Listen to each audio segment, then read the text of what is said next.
That the compute is in the computer down here, so this doesn't get hot, and this is balanced, so I can wear it a long time.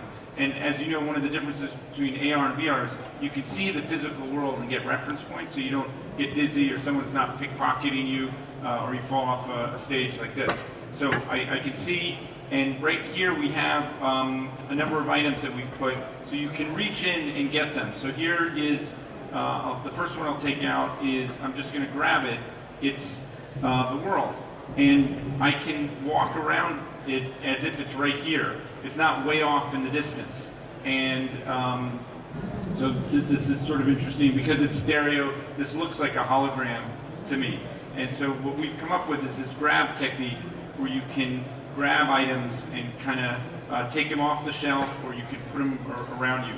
Another one, and this I think I meant to switch this to a place in London, but this is like any place on Google Earth. You can stand above it. You can make it bigger.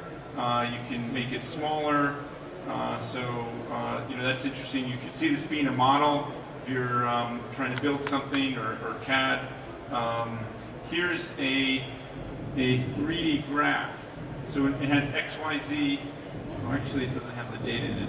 But you could have data in it, and you can walk around it. You can control for different things and see it. And in addition to X, Y, Z, you have 14 different dimensions. You could have color, shading, and your visual cortex doesn't kind of register that well on a 2D screen. In 3D, there's all sorts of opportunities. Here, I'm pulling out a brain. So are people seeing this up here? Okay, I don't sound crazy. You kind of know you're following along with it. Right. So the brain, you can take an item and make it much bigger. So I can make it as big as this room and walk in it and walk around. So you know, for some of you, think if you had CAD, you know how having it like that visually depicted could be helpful. And two people could be wearing the headset and they could be looking at the same object. So instead of two people looking at different monitors, they could feel like they're manipulating the same objects. So I'm going to put the brain over there. Another one that's popular is the browser. So this is a website. So I can put in any website here. I can have multiple browsers. Kind of like Minority Report, just move them around. And I'm not on the internet.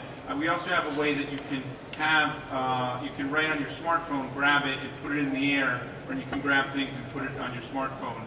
We're thinking the future of the workspace. This is a photorealistic eye, so you know, learning biology. I also have the human body here. This one we did a hackathon a few days ago, and a team came up with this. I guess the audio's not connected, but this is a musical instrument, and as you put your hands through, it's kind of cool.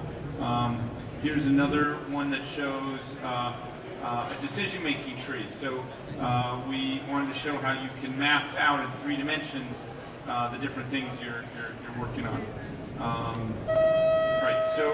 Good afternoon, ladies and gentlemen. The track rooms are about to begin. So can you throw up my slides from that I gave you?